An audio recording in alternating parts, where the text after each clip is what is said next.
Hello, dear ladies and gentlemen, and welcome to another episode of English with Mahdi.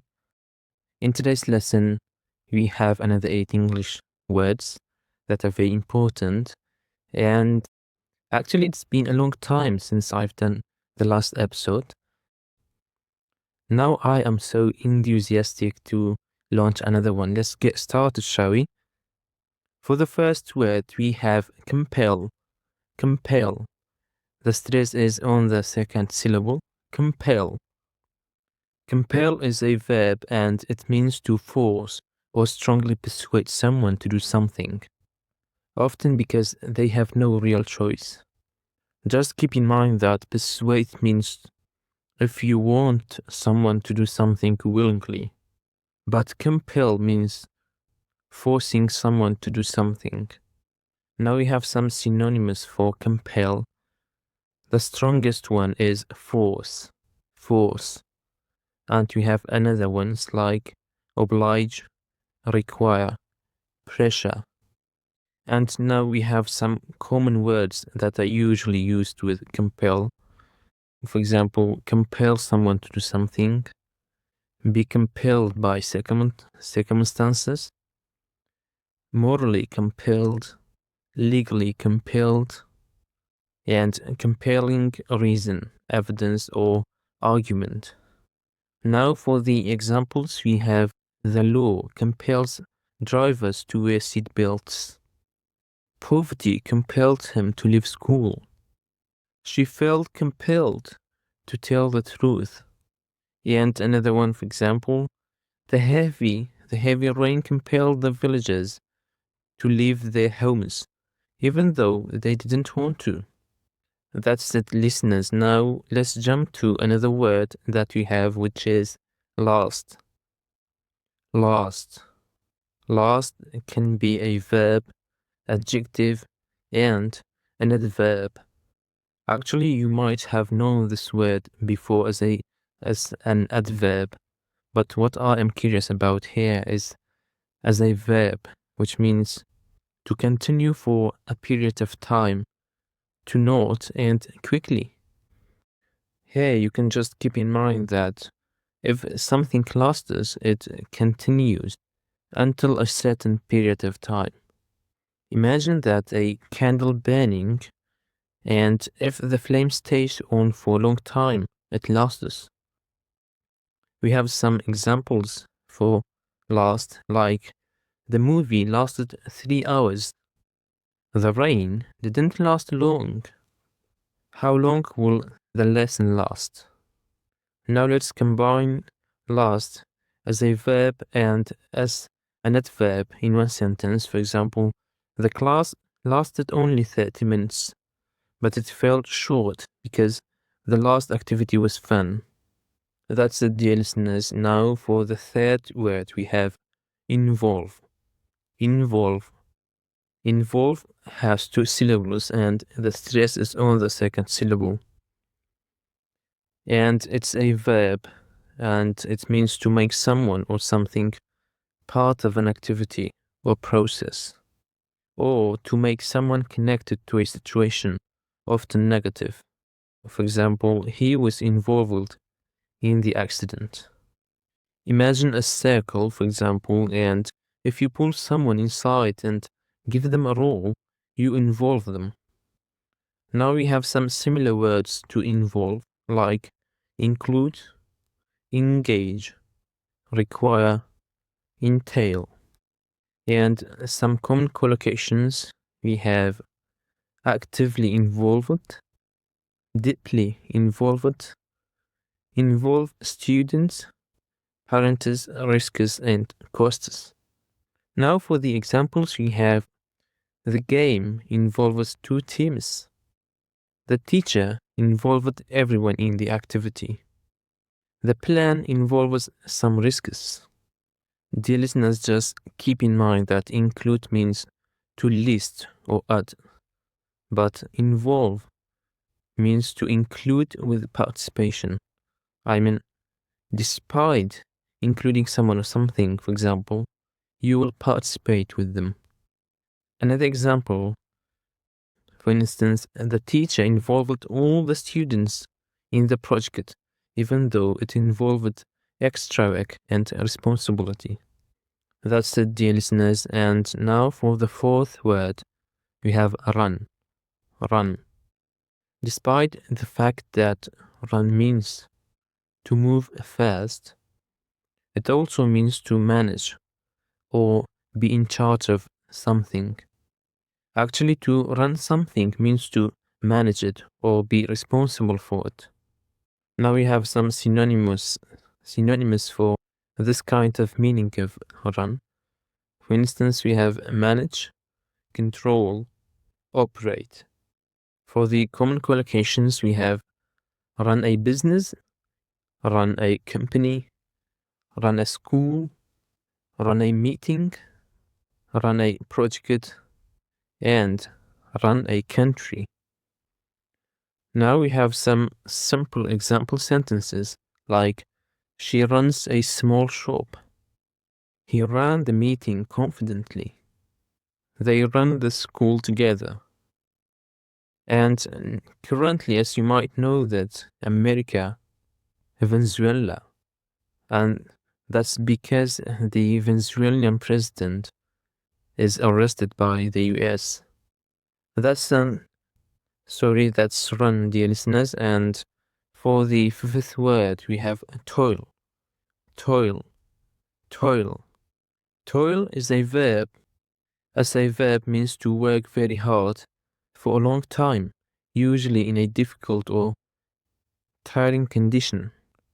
Just keep in mind that if you work a little, it's work. But if you work very hard for a long time, it's toil. Now we have some similar words to toil, for example, work hard, labor. And some common collocations, for example, toil all the day, or toil all the night, and toil in the fields, toil for years, years for toil. Now for the examples, we have farmers toil in the fields every day. She toiled for years to support her family.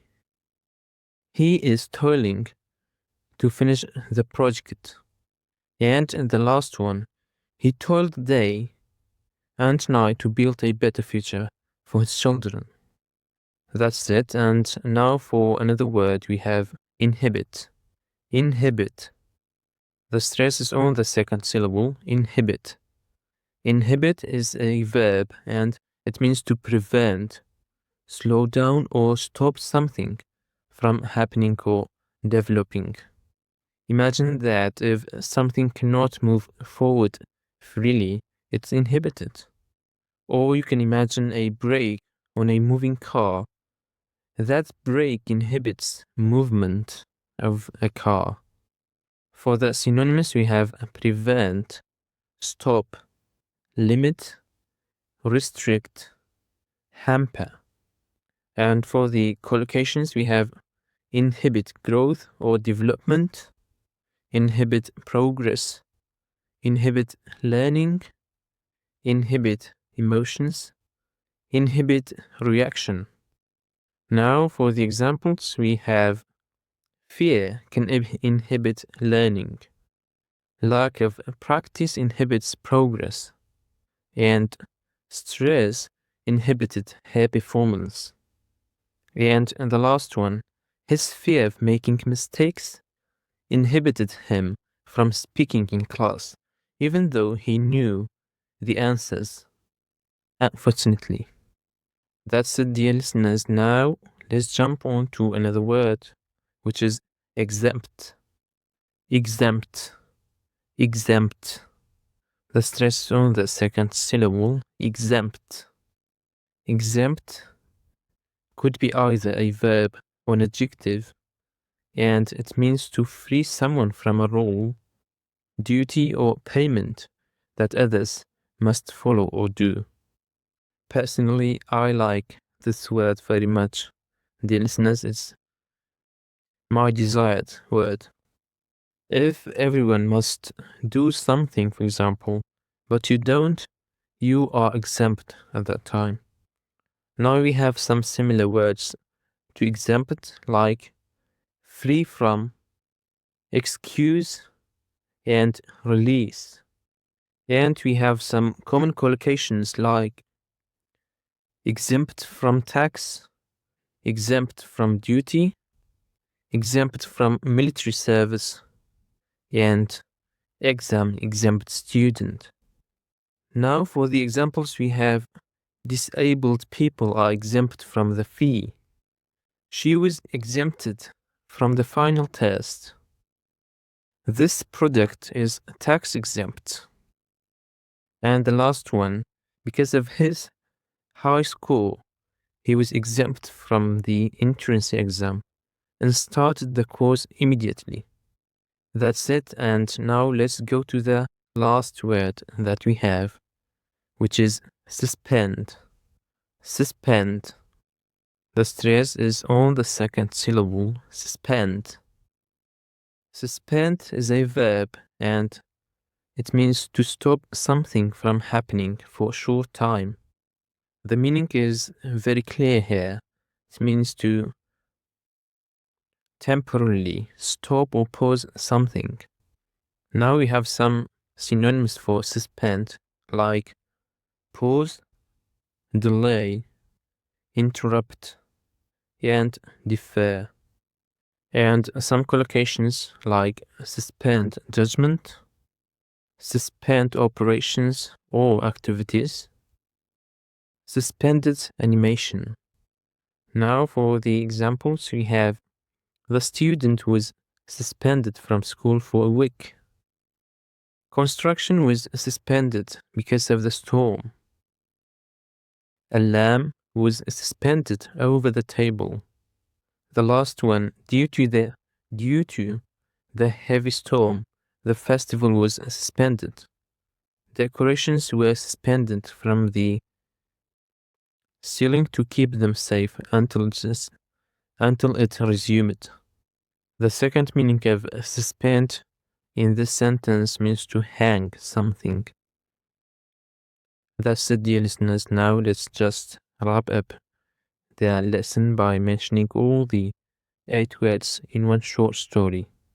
Just enjoy and listen to the described words and pay a meticulous attention, please, dear listeners. Now let's get started. The villagers' hard work toiled under the scorching sun. Here, scorching means a very hot. Yet nothing could inhibit their determination. The village council compelled everyone to involve themselves in building a new school, and the project would last for several months. The mayor promised to exempt anyone who helped only a little from extra duties, but most chose to fully run the construction efforts. When a sudden storm arrived, they had to suspend work for a day, yet their spirit remained unbroken. That's it, dear ladies and gentlemen. That's the end of this lesson. Hope you the best.